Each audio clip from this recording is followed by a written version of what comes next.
One for Mum, one for Dad, and one for the country. And there has never been a more exciting time to be an Australian. Budgets are about choices, Fran, and you show what you value through the choices you make. This is coal. Don't be afraid. Don't be scared. The Treasurer knows. I want an economy that works for people, not the other way around. We'll just end up being a third-rate economy, a banana republic. Just follow the money. G'day, I'm Ebony Bennett and welcome to the summer series of Follow the Money, the Australia Institute's podcast that explains big economic issues in plain English. Over the summer, we're revisiting some of the biggest and best stories from our live events and webinars. And today, we revisit a thought-provoking episode where we delved into the dynamics of inflation with economist Richard Dennis and what's really behind inflation in Australia. This was originally recorded on the 7th of June 2023, and things may have changed since recording. We all know that Australians have been experiencing a dramatic rise in the cost of living thanks to inflation. While the business sector was quick to blame wages for rising inflation, the Australia Institute and the Centre for Future Work took a look at the data, and it told a very different story. Woolworths has posted a $1.5 billion profit for the last financial year. Australia's biggest bank has unveiled a record-breaking profit. In just 6 months, Commonwealth Bank made a thumping $5.15 billion. Westpac has notched up a $4 billion profit. ANZ unveiled its highest ever cash profit of $3.82 billion. Major Australian companies have been reporting massive profits, and they're having a big impact on inflation. The headline inflation number has ticked up to 6.8%. Finding grocery inflation is hitting new highs. Inflation becomes entrenched. It's very costly. Just today, the Reserve Bank has lifted the official cash rate to 4.1%. This is the 12th rate rise since May last year. We hear the Reserve Bank Governor talk about the worries he has about a price-wage spiral. While the Reserve Bank is worried about people's wages being too high, the data shows that inflation would actually have stayed within the Reserve Bank's target range. 69% of that inflation is caused by excess profits from large corporations. There's no doubt the question of what is causing the current rate of inflation is an important one, and not just for Australia.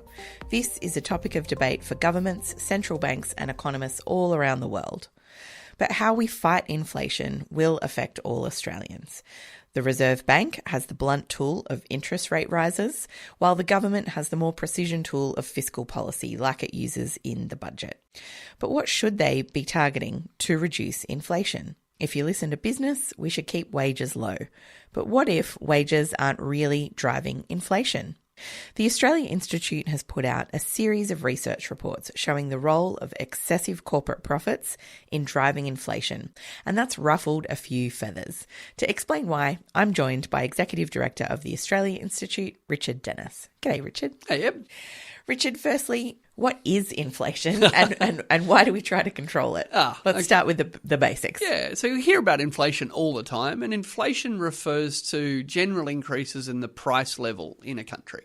Now, in Australia, we usually measure inflation through something called the Consumer Price Index, the CPI, but that's only one of many ways that we can measure inflation in Australia and around the world. So starting with the Consumer Price Index, as a hint in the name, it's an index of consumer prices. And the Australian Bureau of Statistics, the ABS, literally every month go out to hundreds of shops across all of our capital cities, thousands in fact, looking for prices of everything from petrol to bread to milk to mobile phone plans and rent. And really importantly, we only collect data on prices, consumer prices, in our capital cities. We're not paying any attention to the price of milk or lettuce out in remote Queensland or Northern Territory. So we don't really know much about the cost of living in Indigenous communities, for example. But what we do know is that over time, we've got a long time series of consumer price index data, and generally speaking, the Reserve Bank tries to keep the consumer price index pretty stable, and the RBA targets 2 to 3% inflation measured through the Consumer Price Index. Okay, and so why do they try and keep it between that 2 and 3%? Oh, it's heaps better than 2.5 or 3.5. And I mean, imagine how silly if we had 1.9 to 2.9. No, these numbers are arbitrary. Okay. There's no right number here. 0 would be too low, 10 would be too high, 5 seemed high, 1 seemed low. How about we have a range? How big a range? Good question, I hear you ask. So different countries have different targets, but we've settled on 2 to 3%. And interestingly, we've had this target for decades, and we live in really unique times at the moment. We've had a COVID supply shock, we've had a war in Europe. There's really no reason to expect that inflation should be 2 to 3% right now. Yeah. But the Reserve Bank, to a man with a hammer, the whole world is a nail, they've been told for decades, got to have inflation of 2 to 3%, not brackets unless there's a war or something, or unless there's a global pandemic. So we've got this 2 to 3% target range. It's not in the RBA Act. It's not legislated. Parliament's never said you must do this, but culturally that's what we've got used to. And 2 to 3% is as useful as 2.5 to 3.5. But I don't think we should take these ranges nearly as seriously as very serious people are prone to do. Yeah. And so, as you've said, we've got a war in Europe. Russia's invaded Ukraine. We know the impact that in particular has had on energy prices, but a few other things as well. And as you said, we had some supply shocks during the COVID pandemic crisis. And things like climate change are driving up the price of insurance. Yeah. Like we're really living in strange times. Yeah. Good evening. Nearly 3 million workers are set to benefit from a historic pay decision as the independent wages umpire unveils the biggest increase to the minimum wage and award rates on record. Some economists argue today's decision could also increase pressure on mortgage holders as it heightens the chance of the Reserve Bank hiking rates next week. Are we seeing a wage price spiral? Is this what's going to happen? We don't want to see that. We definitely don't want to see that. Why are you so confident that these wage increases will not drive inflation up even further? Wages is just one of the issues that gets weighed up in all the different issues talking about inflation. These are the people who are the lowest paid. It's 10% of the total wage growth across the country. It's a real stretch to start blaming cleaners for interest rate decisions. And so when inflation really started to rise dramatically and beyond the RBA's target, it did seem that initially workers got a lot of the blame. Initially, we heard a lot about wage price spirals. What's that? Well, that's victim blaming. That's Australia. Find the vulnerable group and blame them for what's going on. Look, back in the 1970s, a lot of people think that Australian wages, that unions demand high wages and that drove a lot of inflation. The data on that isn't as settled as our history would suggest, but the terminology was developed of a wage price spiral, and that was greedy workers demanded high wages, firms had to respond, poor firms, they were the victims, so they increased their prices, and then the workers realised, hey, hang on, we wanted higher wages so we could buy more stuff, you just increased the price of stuff, so I'll have another wage rise, and on it went. So the argument back from the 70s and 80s was that workers started it, firms responded but with higher prices, then workers went again. So this wage price spiral idea is pretty burned into the Australian sort of economic psyche. So as soon as we had an outbreak of inflation in Australia, there was clearly about imported products got expensive, particularly thanks to supply shocks during COVID. Energy prices went through the roof. Had nothing to do with wages. Yeah. But the minute it happened, that old rhetoric got wheeled out. Oh, you better be careful. Yeah. Prices are going up. If employees ask for pay rises now, that'll kick off a wage price spiral, even though we know it started with the prices, not the wages. So, the idea of a wage price spiral is if workers ask for higher wages, ultimately, it will be ineffective because firms will just increase their prices anyway. So you'll never get a wage rise, Ed.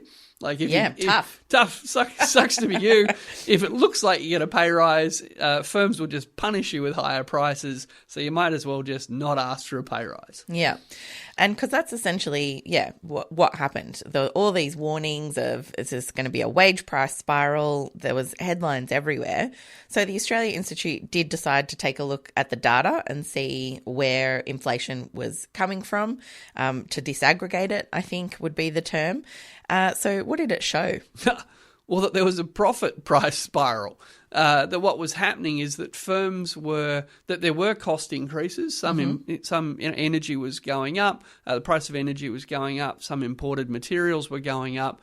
But firms were actually increasing their prices even faster than those cost increases. So we saw the share of GDP, the profit share of GDP rising. We saw that profits and prices were rising a lot faster than wages. But despite that, we were still either saying workers were causing inflation or workers better just take that cut in their real wages, that is their wages adjusted for inflation. They should just take that on the chin, because if they asked for bigger pay rises, they would, if they weren't the cause of the first round of inflation, they would be the cause of the second round of inflation. So, yeah, the data that we pulled together using a method developed by some radical lefty pinkos known as the European Central Bank. We used a method developed by the European Central Bank, applied that to Australia, and it just made clear that profits were doing causing far more of the inflation than wages. And so when we're talking about profits, we've already mentioned energy companies. Who else is in that company? Oh, plucky little companies doing their best, like Qantas, the banks, Coles and Woolworths. They're all having a really tough crisis. So when I say tough, I mean tough to count their record profits that are just rolling in. So, yeah, it's true. It is true that a lot of the profits being earned in Australia are being earned by the mining industry. And by the way, that's a good problem to have. Not many people in Saudi Arabia panic when the price of oil goes up. They go, oh no, here we are in the world's largest oil exporter. What will we do? What will we do with all our money? But in Australia, when the price, and we're the largest exporter of liquefied natural gas, we're the largest or second largest exporter of coal. So you've got you've got gas prices going up, coal prices going up. And in Australia, rather than thinking ka-ching, actually, because so much of our mining industry is foreign-owned, what's happened is Australians are paying much higher prices for energy, and it didn't all of a sudden get expensive to extract coal or gas in Australia, just the world price went up. So foreign-owned companies are like, thank you for stuffing tens of billions of windfall profits into my pockets. So the mining industry is doing really well in Australia. It could obviously afford to pay its workers much higher wages, but strangely it chooses not to.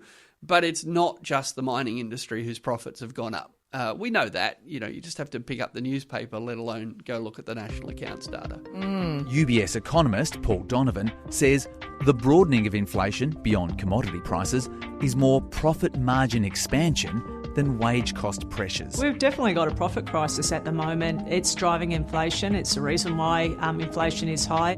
What inflation has caused them to pass on $160 billion in excess profits from these large corporations, and only 18% of the inflation is caused by what people imagine as a wage prices spiral.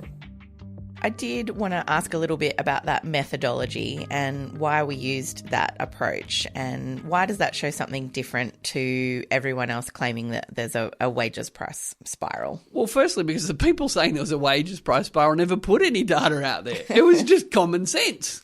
Hey, everybody, we can punch down, and, if there's a problem in Australia, what do? We typically, we blame the unemployed, for their unemployment. Why not blame workers whose real wages are falling for our inflation?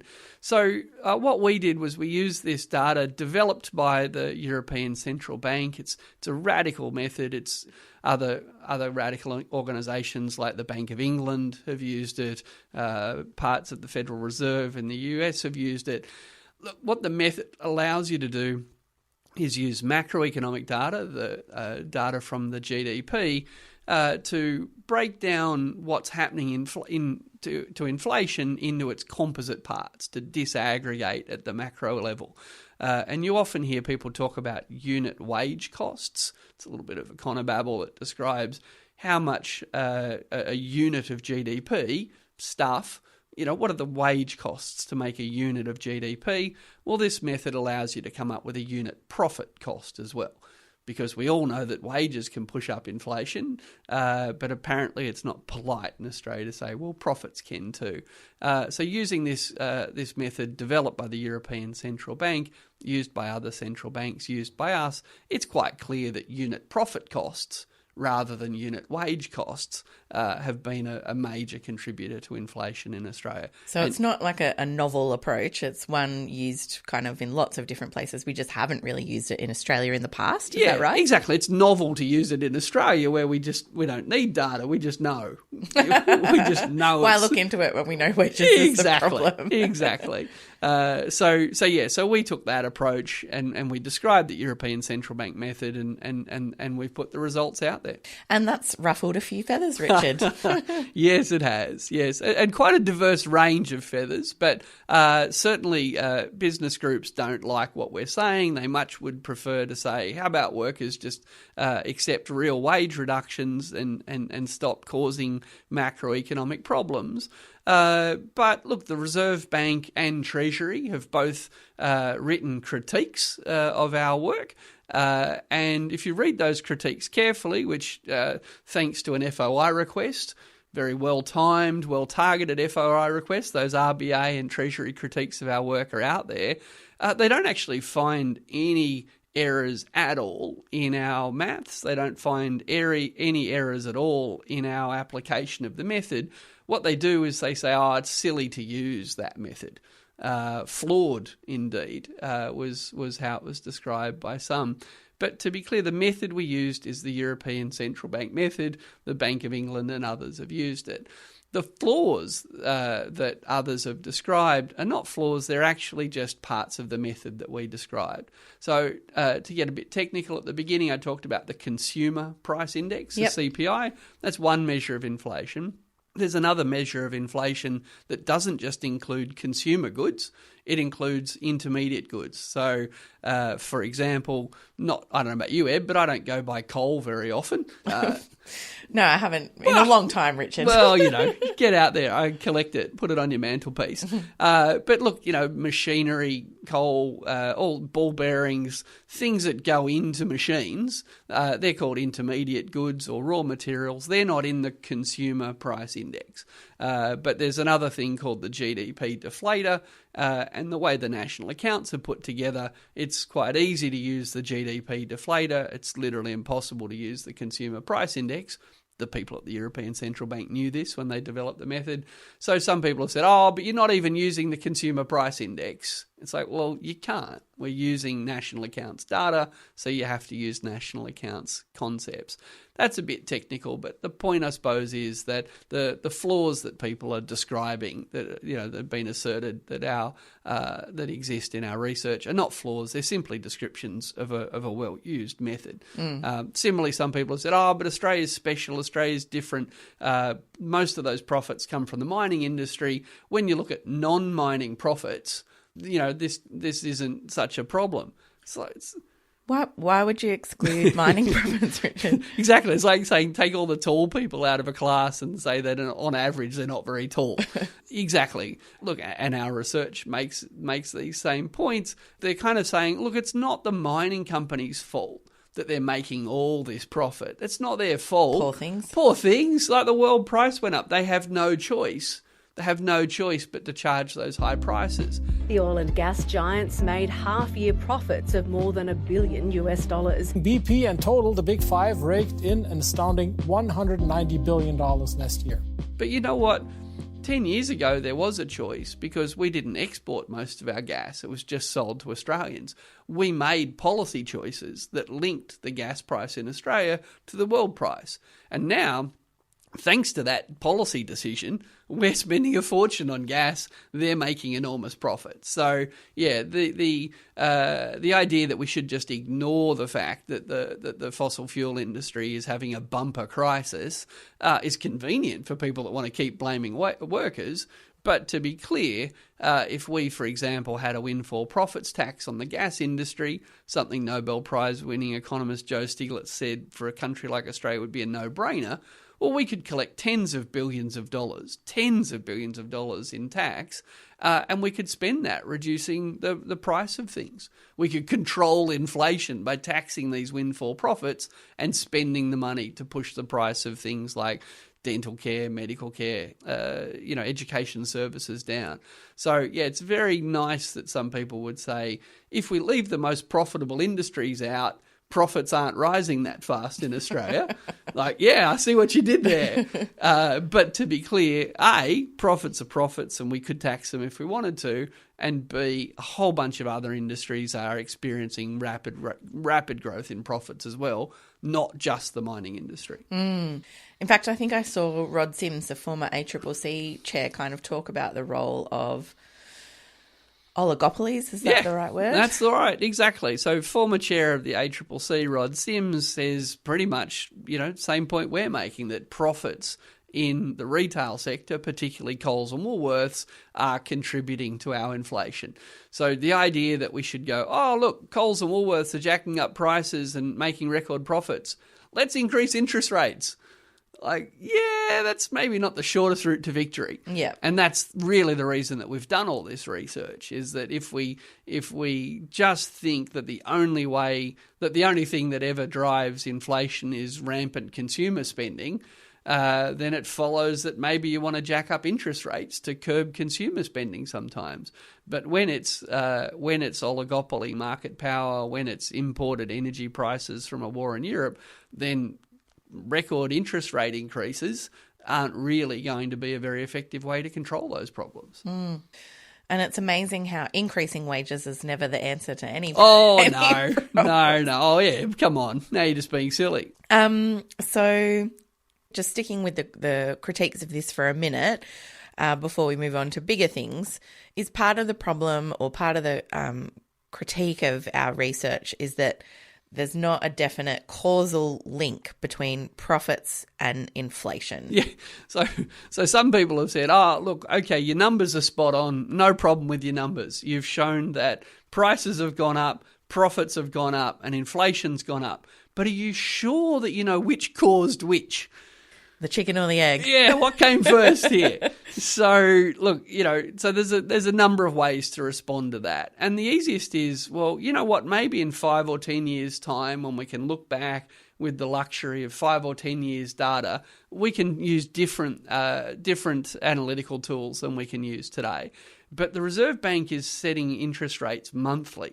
The Fair Work Commission just increased wages. So we need to actually make decisions right now, in the here and now, using the data that's available. So step one, the data we've used is available, and we're using a method that other central banks have used, so it makes a lot of sense. And then secondly, when it comes to causation, it's like, well, just because two things happened at the same time, how do you know which one caused something? So imagine you're walking up the street and a dog barks. Did the dog bark because you walked up the street, or did you walk up the street because the dog barked? How can we know? We've just got two observations. Ebony walked up the street and a dog barked. Maybe it was your dog. You heard it barking, so you walked up there to find it. Maybe the dog barks at people when they walk past. So economists really are interested in causation, but especially in the short term, especially when things are happening, we can't use a lot of statistical tests to kind of be 100% certain about what's causing what. But we can use our theoretical models, and we can use history, and we can actually use our knowledge as economists to ask, do I think inflation is causing high prices, or do I think high price increases are causing inflation? And I think there's enough data around to feel confident that that firms increasing their prices at much higher rates than their costs are going up is why we're seeing inflation. Some economists want to disagree with that. Maybe in 5 years' time we can have a fascinating seminar. But again, we're not the ones that invented this method, and we're not the only ones drawing this conclusion. Indeed, the European Central Bank have drawn this conclusion that profit increases are a significant contributor to inflation in Europe. But not everywhere. So correct me if I'm wrong, but the Bank of England used the same thing, but to show profits weren't driving inflation there. That's right. Is that right? Yeah, which is a kind of further proof that the method is a useful method to use. Yeah. It doesn't always generate the same answers, and England and Australia aren't the same. The price of Vegemite has increased by 8%, peanut butter by 9%, yogurt has increased by 12%. The fact is, I'm asked about food. And of the G7 countries, this is where they're at. Canada, 10.5. France, 15.6. The Deputy Germany, 20.4. Italy, 13. UK, 18.1. United States, 9.9. Every single one of those countries has higher food inflation. You can't be more specific than this, than Australia. So, Richard, if monetary policy is a bit of a hammer, looking for a nail everywhere, what are the other ways that we can be addressing inflation? Yeah, great question. So in Australia, we've really come to believe that if you want to control inflation, it's interest rate policy, monetary policy that does it. And we want to get to 2 to 3% inflation because, arbitrary range.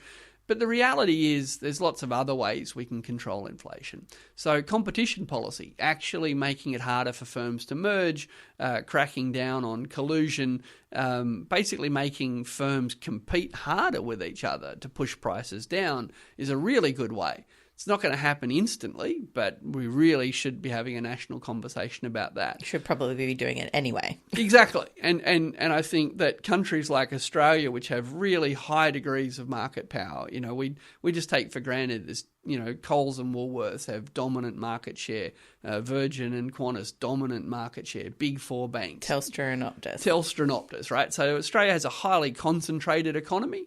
So we're probably more prone to profit-driven inflation than a lot of other countries. And then in addition to the competition policy, as you said in the introduction, there's also fiscal policy, tax and spending policy. The Australian Institute's been saying from the beginning of this crisis, there's lots governments can do to directly control some prices. And we saw this in the budget, which is quite exciting. So from day one, we've been saying, hang on, government's in control of how much people pay to go to public unis. Government's in control of how much we pay to a large extent to go to the GP, or what we pay for our medicines, or what we pay for childcare. So we've been arguing that government should be collecting more revenue, particularly windfall profits from the gas industry and the coal industry. And if we spend that money literally lowering the prices that governments control, well, those prices show up in the consumer price index. So by making university cheaper, by making childcare cheaper, by making access to dentistry and pharmaceuticals cheaper, we can actually make inflation lower. And that's using fiscal policy to achieve it, which in Australia is a radical idea, but hey, I guess think tanks make the radical seem reasonable. 2 years ago it was crazy. This year we saw the Treasurer starting down that road in the budget. Imagine if they came out and said, we're going to make childcare free. Imagine if they came out and said, we're going to lower the cost of HECS for university students. Those decisions would have significant impact on the consumer price index and make the RBA's obsession with getting 2 to 3% inflation far easier to achieve. Thanks very much, Richard. Thanks, Eb. This episode... Fixed it. Fixed it. This has been a summer series episode of Follow the Money. You can find all the Australia Institute's research and upcoming webinars and events at australiainstitute.org.au. And you can find us on Twitter at the Oz Institute with an AUS. If you want to connect with me, I'm Ebony_Bennett with a NNT. Our producer is Jennifer Macy with additional editing by Emily Perkins. Our theme music is by Pulse and Thrum with additional music from the Blue Dot Sessions. Hope you're having a great summer. Thanks for listening.